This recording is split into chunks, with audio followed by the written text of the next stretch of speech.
미국과 이란의 전쟁 상황 알아보겠습니다. 불안한 휴전이 계속되고 있습니다. 이번 주말이나 다음 주 초 2차 종전 협상이 열릴지 관심이 집중되고 있는데 양측의 말은 엇갈리고 있습니다. 미국은 협상 재개 가능성에 무게를 두는 가운데 한편으로는 이란의 자금줄을 옥죄며 압박하고 있습니다.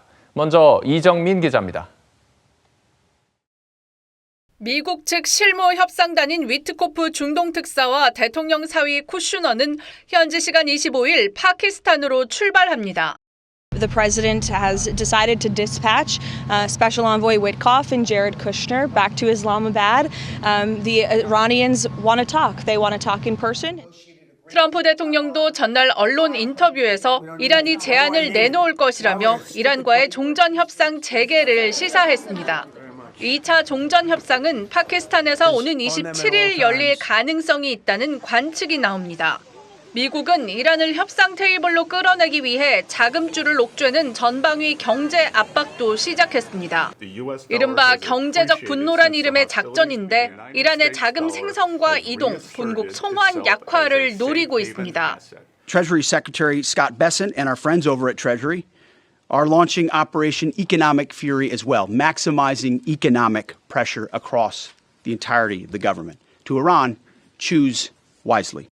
구체적으로 미국은 이란산 석유의 최대 고객인 중국 정유사를 제재해 수출길을 막고 5천억 원 규모의 이란 관련 가상화폐 계좌도 동결했습니다. 미군도 이란 국적 선박을 추가로 납포하며 호르무즈 해협에서 봉쇄 압박을 이어가고 있습니다. TV조선 이정훈입니다. 표면적으로 이란의 입장은 강경합니다. 협상 국면에서 양측의 신경전이 최고조에 이른 상황인데 파키스탄을 방문 중인 이란 대표단은 당장 미국과 마주 앉을 계획이 없다고 선을 그었습니다. 미국의 봉쇄 조치에 맞서 이란도 관련 선박을 납포하며 대응 수위를 높였습니다. 이어서 이루라 기자가 보도합니다. 현지 시간 24일, 이란 국기를 단 항공기가 파키스탄 이슬라마바드 공항에 도착합니다. 파키스탄과 오만, 러시아를 차례로 방문하는 아바스 아라그치 외무장관이 첫 일정에 나선 겁니다. 협상 장소에 도착한 만큼 여러 관측이 나왔지만 이란은 미국과 마주 앉을 가능성은 일축했습니다. 이란 국영방송은 기다렸다는 듯 일각의 추측과 달리 이번 순방 중 미국과의 만남은 예정돼 있지 않다고 보도했습니다. 외무부 역시 파키스탄 측과의 회동 사진만 공개하며 미국과의 직접 접촉이 없었다는 점을 강조했습니다. 이란은 해상 압박도 강화하며 신경전 수위를 끌어올렸습니다. 이란 혁명수비대가 현지 시간 24일 해상 규정 위반을 이유로 에파미노데스호를 납포했다고 밝혔는데 이 선박이 미군과 협력한 것으로 의심된다고 덧붙였습니다.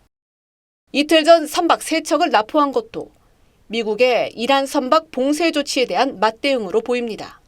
بر اساس اطلاعیه سپاه این شناورها به منظور بررسی محموله و اسناد و مدارک به آبهای سرزمینی جمهوری اسلامی ایران منتقل شده است. 양측의 불안한 대치 속 이란 내부 노선의 불확실성까지 더해지면서 종전談判이 갈수록 어려워지고 있다는 분석이 나오고 있습니다. TV조선 이루라입니다. 이번 전쟁의 또 다른 전장은 레바논입니다. 이스라엘과 헤즈볼라가 트럼프 대통령의 강압에 못 이겨 휴전을 했지만 포성은 멈추지 않고 있습니다. 말뿐인 휴전 속에 전체 인구의 20%에 이르는 주민들이 피난민으로 전락했습니다. 일부는 목숨을 걸고 고향으로 돌아왔지만 상당수는 임시거처와 난민촌을 전전하며 기약 없는 생활을 이어가고 있습니다. 김자민 기자가 레바논 피난민들의 오늘의 포커스를 맞췄습니다. 지붕에 매트리스를 묶은 차량들이 줄지어 레바논 남부로 향합니다. 마을은 돌무더기로 변했지만 포성이 멈춘 고향으로 돌아온 주민들은 안도와 기쁨을 드러냅니다. كثير مبسوط طبعا راجع على أرضي راجع على بيتي راجع على أرضنا على شرفنا. 아이들과 함께 피난길에 올랐던 가족도 깨진 유리와 잔해가 나뉜 군은 집으로 돌아왔습니다.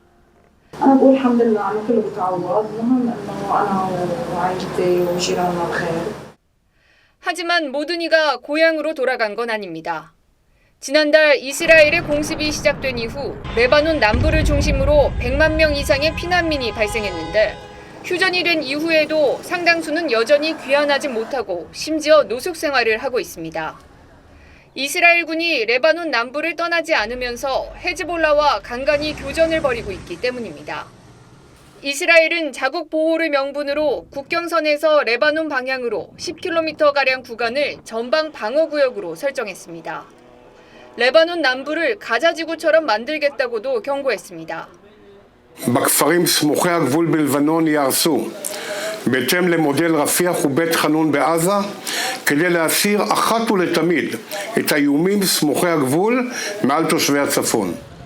이스라엘은 레바논 남부를 골란고원이나 서안지구처럼 병합하려 한다는 의심도 받고 있습니다.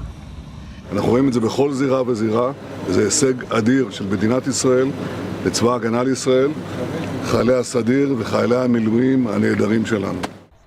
불안한 휴전 속에 공습의 위험은 감내한다 하더라도 النزوح بحبوش بموت بأرضي ولا بنزل أو بنزل نزوح أو حدا يتشفق علي عاكل وشرب.